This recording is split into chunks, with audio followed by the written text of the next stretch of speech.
La Crosse Local is proud to be a sponsor of the La Crosse Winter Roots Festival, brought to you by Ultra Federal Credit Union. We invite you to celebrate music, cuisine, artists, makers, brewers, and distillers in the new La Crosse Center Riverside Ballroom.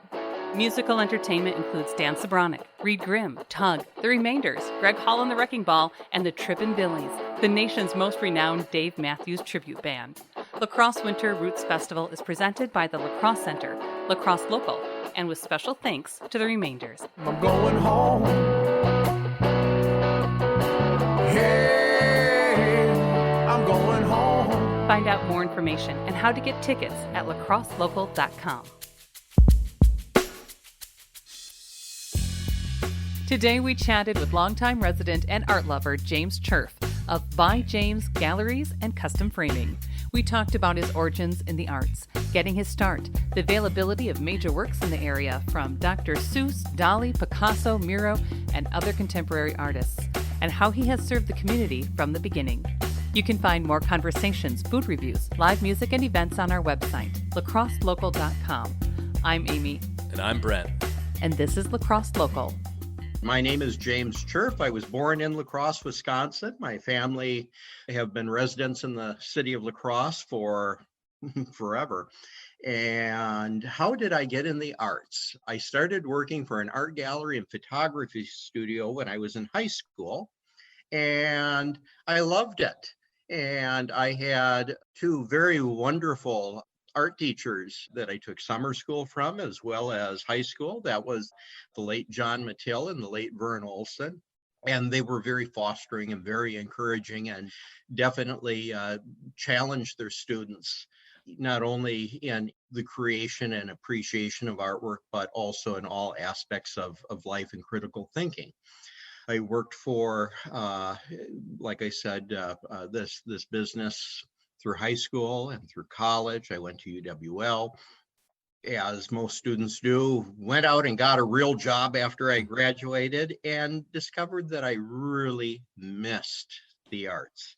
And that's what encouraged me to reach out to some of my former customers and see what their thoughts were. And they felt there was a need, and they even named my business for me, which has been an awkward name, but it's grown on me. And the rest is history. When I opened up By James, we were at a location on 4th Street in the Rivoli building. From the very start, I had the goal of elevating people's appreciation of the arts, to bring things that people say, you can't get that in La Crosse, to La Crosse. And I also routinely featured local artists. As time marched on, I found there were more and more venues for the local producers of artwork, and to duplicate that when there's so much more out there, I felt was best left to more grassroots or well-established galleries. So speaking of that, you have acquired kind of a mass of different, well-known contemporary artists. What was that process like? How do you you've been around for 30 plus years with your business. How does that happen? Well, just like a musician, just like a sports athlete, just like an actor or actress, artists don't get a very widespread reputation if they don't have someone to represent them. In the case of living, breathing artists that you can pinch and slap, they have agents, just like people who are in the performing arts. And in the case of artists who typically are no longer living, or they are of an echelon, they have brokers. And so throughout the years, I have fostered relationships with artists, agents, and artist brokers. And that has allowed me to have access to quite a variety of well-known artists and to be able to acquire those. Just like so many things, whether it's vintage fashion or antiques and collectibles, I buy inventory when it's available, not when I'm specifically looking for it. So it's also timing. And that's where, having been in business for 30 years, timing has definitely been kind to me. I've been allowed the time to acquire, hold on to, and then pull together an exhibit and show and sell. So people can actually come down to your gallery and, actually take a look at Dr. Seuss, Dali, Picasso's, to name a few of them, and actually potentially purchase them as well. Absolutely. Absolutely. I try to acquire pieces so that they're attainable. And, it's pretty darn cool. A number of years ago, I had a new resident to the city of La Crosse come into my gallery. And at that time, we had an exhibit of Rembrandt etchings, of which we just recently closed out a show of Rembrandt etchings. And she couldn't believe that this community that she thought she was moving into a third world country, she was surprised that such things were available here. And she was even more enthralled that she could take these pieces home. And I hear that story all the time. Also, La Crosse is a wonderful destination. We have a lot of people who come to La Crosse. I have clients from all over who come to La Crosse and bring back their treasures. I'm sure some of them make up some very colorful stories as to how they acquire them, and that's their prerogative. And what the heck, it's kind of fun to have a story. Do you have any Egon Schilles? Because that's something that artist I'm passionate about. I do not. That was more of a personal thing. I've just been a fan of that for a while. But that's A-okay. So, you've been around for a while. You've been a lifelong resident. You serve the community in, many different capacities, related to art too. Is there any particular, either local artists or any particular art advancement that you think La Crosse is currently doing or in process in doing that you're particularly proud of? Oh, well, alrighty. I'll answer your first question, which is, are there local artists that I'm enthralled with? To be fair, we have musicians, we have performing artists, we have people who, by default, what they do is artistic in nature. Val Shute comes to mind, the architect. I'm only going to focus on two-dimensional artists who create things that you can hang on your wall. That's the most fair way I can answer that question.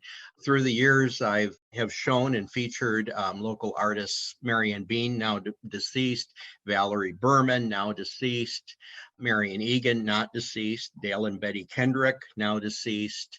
I featured Peggy Baumgartner twice. She's world famous except in her own backyard. She has an atelier downtown. She has artists come in from all over the globe to study under her.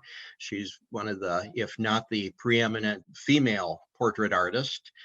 When she was featured on the cover of the Artist magazine, we had a great retrospective of her work. We also had her do a live demonstration in our gallery, painting then Mayor John Mettinger in his top hat. That was fun. Artists that are local artists that I enjoy, you may or may not see much of their artwork out there, include Lene Hurley Burns and Kim Hammer. Artists that you do see out there that I love and enjoy include John Erickson. He has a show coming up in Winona in about a month's time. And then, of course, that dynamic force, Mike Martino and Phyllis, who I knew as Phyllis Walliser before she became Phyllis Martino. They're exceptional, and many, many others. I hate to list because I could go on forever and still miss a ton of them. It's all great. I think the one thing that is remarkable in the last 40 years in this community, and I started working in downtown La Crosse in 1980, 41 years ago, when downtown was still our regional shopping mall. And I saw it go from being the regional shopping mall to a ghost town to slowly crawling out of the big black abyss and becoming what it is now. In fact, there were no vacant storefronts downtown a few years ago. Then COVID hit, and guess what? It's bouncing back pretty well. I'm excited about our downtown.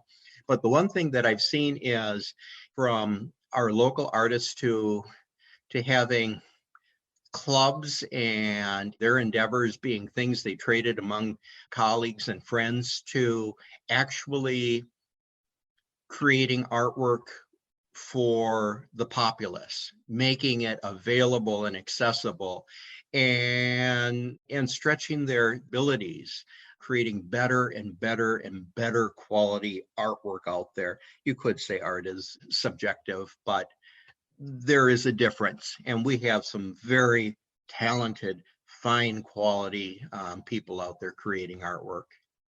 Yeah, it's really interesting. I mean, as someone who grew up here in my wild youth, I would say I didn't appreciate the people that actually lived here. And now, after interviewing well over 225 individual people and bands, it's really exciting to see the the highly original work that people are putting out. So, kind of switching gears, you're a framing shop as well.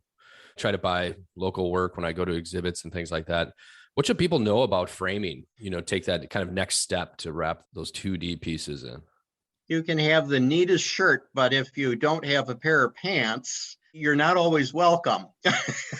And in the case of artwork, that's very analogous. If you've created a piece of artwork that somebody should care about, well, it should be presented in such a way that respects the artwork and the consumer. Some artists regard framing as an afterthought, which is unfortunate. I've been blessed with artists who realize that it's integral. If the presentation they choose may not fit the taste of the consumer, it can always be changed, but they realize that the complete package, the complete presentation needs to be of equal, if not better, quality. Yeah, it's something that people, like you said, it's kind of an afterthought when you should definitely be kind of spending that energy on it just for the presentation purpose of it. And you've also served the community in many different capacities, I believe city council and other different groups. It seems like you're a busy guy. I've known about you. It's great to talk to you for the first time here. What's next for you? What's on your path? What are you excited for, I guess, getting out of COVID and everything like that? All right. My civic involvement started long before the Common Council. I was past vice president and president of the Pump House when it was struggling mightily, and we got that turned around. Even though I'm a public person, I'm pretty private and actually kind of shy. And I know that's hard to believe. I play an extrovert on TV. Championed and quietly raised money for lots of causes and individuals and continued to do so. I've never really set out to attack and find my next venture. They always seem to find me. And often I'm just as surprised as everyone around me by what the next thing is. I have a couple things in the works right now. It's a little too early to talk about them. They are not arts related. I have a very full and diverse life. But I'm excited about them, and eventually they will come to fruition. And just like so many things in life, some things flourish and some don't. And you say, I'm the better for it. I've learned something, and move on to the next thing that needs your attention. In terms of, I just recently saw that you're participating First Friday. So that's a new event that people can go traditionally in, other communities. So now people can walk around First Friday and check out the open studios and galleries. Are you going to be participating in that quite a bit coming up? Well, yes, I'm going to take over the microphone for a moment here and say that Robin Moses, former DMI director, the co-owner of River City Gallery. She and I had talked for quite some time about her passion for the arts, her having formerly worked for a print gallery in Eau Claire.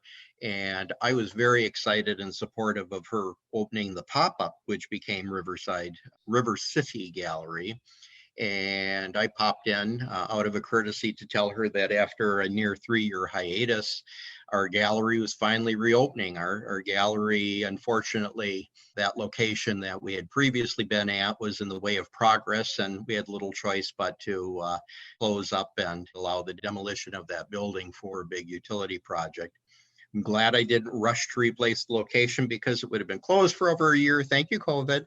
Now is the time. Stopped in and we talked about things she was doing, things she would like to do. She had just had a First Friday reception.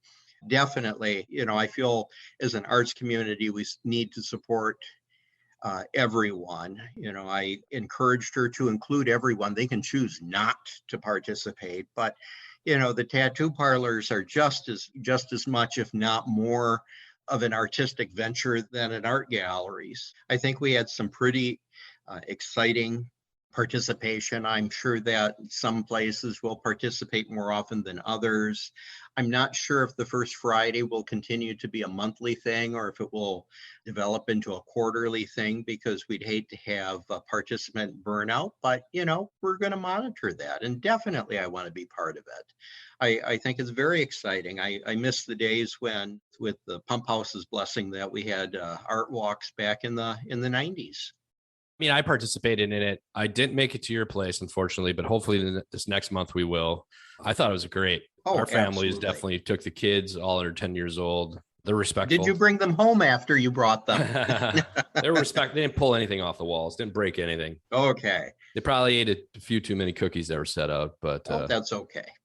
So if people want to find out more about your business, been around for a while, but it's just newly kind of opened again, what's the best avenue for people to go to?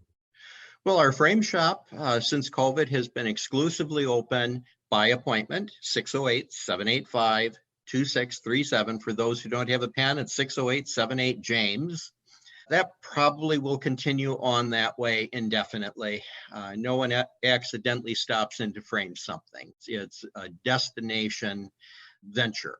As far as the art gallery, we're starting out slow with Friday and Saturday hours. Right now, we're operating noon till 4 on Fridays and noon till 3 on Saturdays. And outside of that, by appointment. Some people are still skittish because of COVID, and we accommodate them with appointments. Those who are more brave, they can walk in. I am switching over at least 1 or 2 exhibits a month. The Dr. Seuss artwork is a permanent exhibit. The exhibit is forever changing depending on what pieces we have in inventory. There'll always be a feature of big name artists. We also have other artists that are regional artists that will be cycling through. A lot of times, one exhibit is what fosters the next. Unlike a lot of galleries around here, we purchase our inventory. We don't hang the artwork and use the artist's efforts as inventory until it sells, and then they get paid. All our artists get paid up front. And so I have quite a collection of artwork that's waiting to find its forever home. La Crosse Local Podcast is a production of River Travel Media. Do you have an interview idea you'd like to share with us? Message us on Facebook at La Crosse Local. Find out more about us at lacrosselocal.com, and you can subscribe to the La Crosse Local Podcast on your favorite podcast app. If you like us, rate us 5 stars. We appreciate it.